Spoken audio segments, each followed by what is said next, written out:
What's up, folks? I'm Dwayne, I'm Alicia. and this is Blackboard Gaming, where we teach you about all these great board games that are out there. Waiting to be played by you and yours. I'm a simple man, don't wanna complicate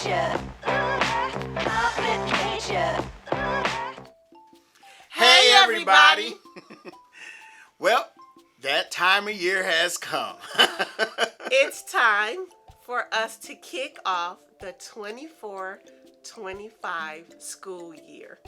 Yep, and look at her. She all crisp and all ironed up and all that. And I'm kind of, feeling her because I got my X-Men shirt because they are in the school.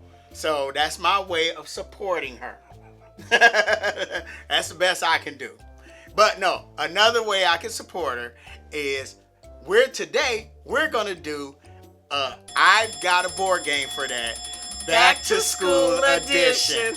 Yep. So I got 10 games for you. 10 games. And they're going to cover different aspects of school. Okay. We're going to have history/social studies. Okay. And then we're going to have English/ what they call it now, language arts. English language arts. Yep. And then we're going to have science. Okay.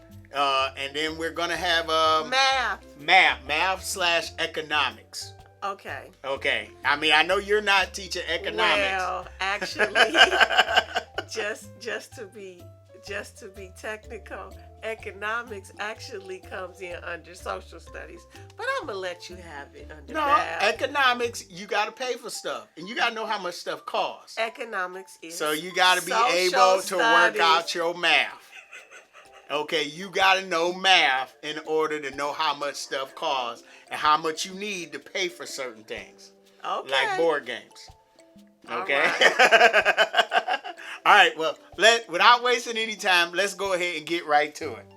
All right, so we're going to start off with social studies history. All right, now the first game immediately came to mind, and both of these games come from the same publisher. Okay. Okay, now the first game we're going to talk about is Trekking Through History. Well, honestly, it says it in the name. That's obvious. Yes, and Trekking Through History, pretty much, you are traveling through time. You're drafting these cards, and you're traveling through time, checking out these events in history. Yes, this is an excellent choice. Yeah, and I had to pick this one. This is a really, really great game. It's well produced, and I think it's a great family game, and it'll teach you about history. Yes, it is a great family game. And you get extra points if you put your cards in chronological order, because you want to make sure you can't be going to 1919 and go back to 1818, then come back. You're going to drive yourself crazy. Yes, so pretty much you get to go and see these events firsthand through the cards. Yes. So that's the first one. Yes, that's an excellent choice. Now the other one, that's an easy one. Because, her story. I mean, and pretty much in this game, you play as an author of a novel. You're writing a novel about... Not a novel. You're compiling an anthology. There we go. Okay, that's a better way to put it. A bunch of biographies about pivotal women in history. Oh, that's a great way to say it. I like that. See, that's why I like you in these videos. So, anyway, and that's what you're doing. And there's like 120 pivotal women of history in this game. And that's really, really cool. And honestly, I like the variety. They have a nice variety. Yeah, and it's very relevant during this time. Yes, it is. Yes, it is. All right, so... They might have to do an expansion. Maybe. Oh, yeah, that would be great, wouldn't it? Okay, all right. So, now that's for social studies history. Now we're going to English and language arts. Okay. And I think it's a perfect, speaking of writing a book, paperback. Now that's a good choice. Yeah, paperback, because pretty much it's a deck building game.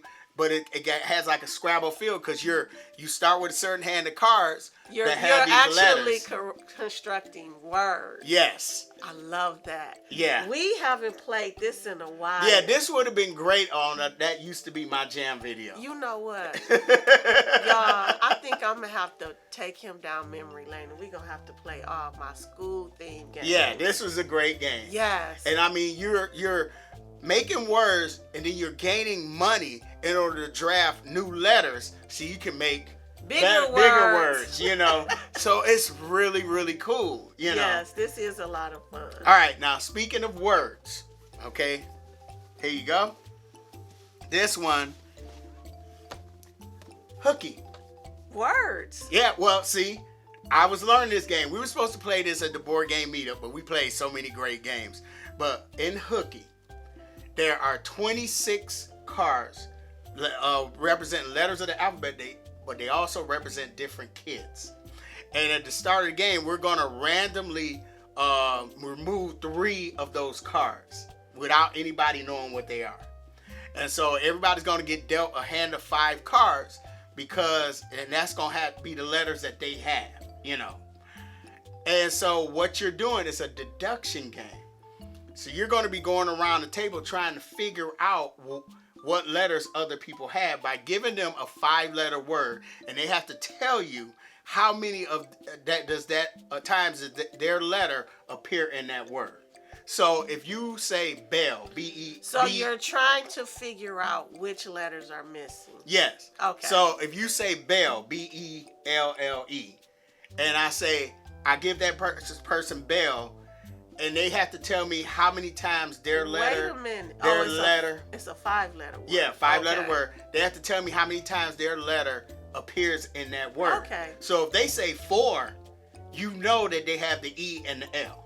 Okay. You get it? You know. So, and that's pretty much what you're doing.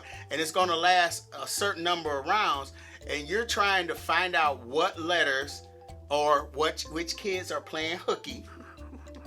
But you also get points for figuring out what letters other people around the table have. Okay. So yeah, spelling, and you got to be able to spell them words. So, all right. So I think this definitely represents English language arts. Yes. And it's called hooky. We've all done it. All right. So I got one more for English. Yep. And we haven't got to play it, but you've been saying like, I want to play this game. And being that you were able to play this game that we're going to mention on this list later down, I think you're able to play this game. Okay, what game is All right. this? You talking about language arts? Scholars of the South Tigris. Oh yeah, I do want to play that. I do want to play And that. as scholars, you are pretty much translating languages all the way to I think it's Greek. I'm sorry, maybe. I'm not sure. No, that's not the language you're translating it to. Translating it to? I forget. You told I me. forgot. But But that's anyway, not you're it. translators. Yeah, I do in want to this game. play that. That theme is just, yeah. And so you're really, you're traveling the world trying to hire different translators, put them into your employ, and you're trying to translate from Chinese to Hebrew to Greek or whatever, And then once you translate the scrolls, you score Isn't points. it Arabic? Yeah, I think It's it is. Arabic, yes. I think it is. Yes. But, if we're wrong, leave it in the comments. But yeah, this fit language arts. And social studies. Well, we're in Y'all language arts. Y'all have to excuse me. Social studies is my subject, so everything goes back to social studies. Everything goes back to social studies for her. Everything. Everything. But anyway, this connects with a language arts and English because you got to know where to, you got to be able to have a library in your school. Ex Libras. Oh, okay. Okay. Because remember, in this game, you're building up your library. Oh my goodness, we haven't played that one in a Yeah, while. we haven't played this in a while. Oh, that should have been this used to be my jam. Yeah, Ex Libras. Now, they came out with a new edition of this, but I like this one. Yes. I really do like this. Oh my goodness. I remember that. All right, and speaking of libraries, we had to include the heaviest game you had played when we first got into this. And I introduced you to this, and you were attracted to the theme. Newton. Yes. And so here, Newton, you are Isaac Newton.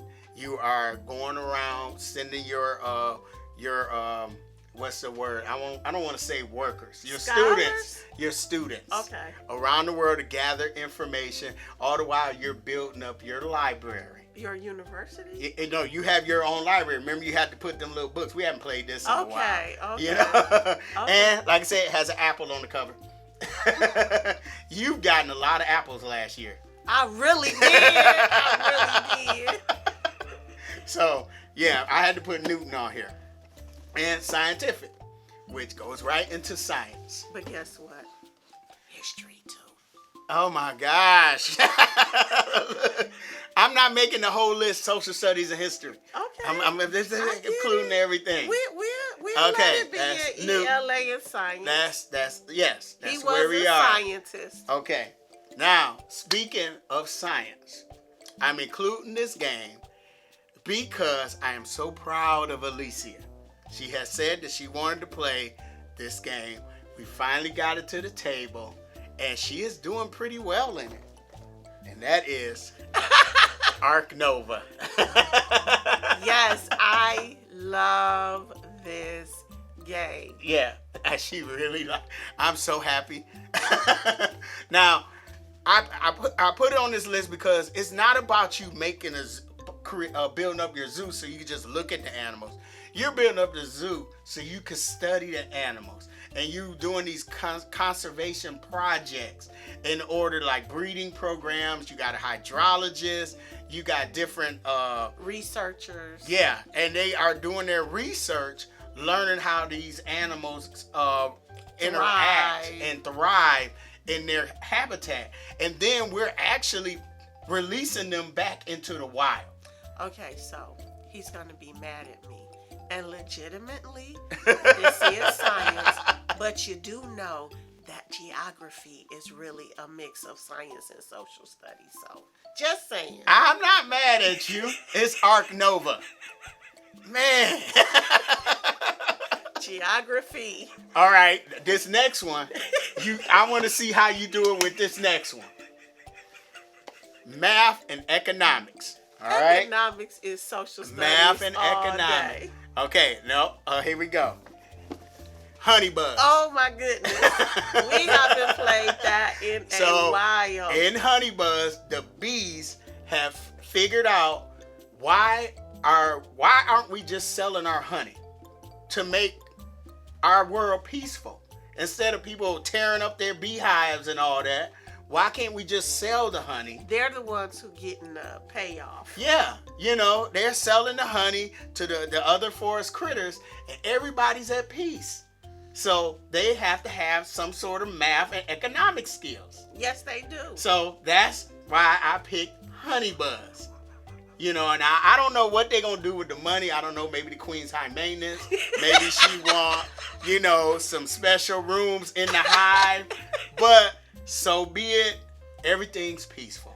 That's hilarious. Say maybe the queen is high maintenance. Right, maybe. I don't know. But Honey Buzz. Yes, this is a great game. Now, I got it. We got two more. Okay. Now, still math, economics. Okay. Because sometimes when you're teaching something, you have to, make sure that students can relate to what you're teaching. Make it relevant to them. Yes. So everybody got cell phones. Mobile markets. That's definitely economics. Yes. So this is definitely economics, and you got to know your math and all that. And pretty much in this game, you're a CEO of a cell phone company. And you're trying to sell your cell phones across the country, and you're upgrading your phones. You're like, people want 5G, people want gaming, people want this and that, So you're upgrading your phones and building up your empire in order to sell your cell phones. And whoever sells the most cell phones gets the most points wins. Okay. So yeah, mobile markets. Now they have Smartphone Inc., and they have mobile markets. So what's the difference? The difference is this one's a more approachable because it's more cards, more card based. Okay. Whereas Smartphone Inc., you got a huge map, and I think there's a map in here. I'm not sure. Actually, Smartphone. No, there's no map in here. Smartphone Inc. came out first. Yeah, Smartphone Inc. came out first, but it had that how you choose your action mechanic by putting those little cardboard tiles together, and I think this is more approachable. Okay. So yeah, mobile markets. That's definitely economics. Okay. Yep. Now, this one can be said economics too, but I think it's more lunch. Okay. And I'm just calling you out. Why you calling me out? Because it never fails. On my day off, I'm at home. She'll call me and, can you bring me some lunch? Okay. In all fairness, so to now me, this is because he works at good restaurants and I be wanting good food. Right. So anyway, but I be off at home. So we figured out a solution. Dabawala. We gonna hire people, they're gonna come pick it up and they're gonna deliver it to you. And that's your lunch. They love to do their job, so I put this on the list. Alright. So that's 10 games. Back to school edition. What did you think of my list? I thought your choices. I actually agree with every single one. Oh, you agree with this one? Yes. Oh, yes. All right. Good job. Now, I'm glad you enjoyed it, and I hope you guys enjoyed it. And let us know in the comments if there are some games that you would like to see on this list, because there were some other ones that I thought about, but I figured this would be the best one. Yeah, what games did he miss? And now, if you like the contents of this video, feel free to hit the like button. Subscribe. Follow us on Instagram, Facebook, and Twitter. I'm Dwayne. I'm Alicia. This has been Blackboard Gaming. We will see you next time.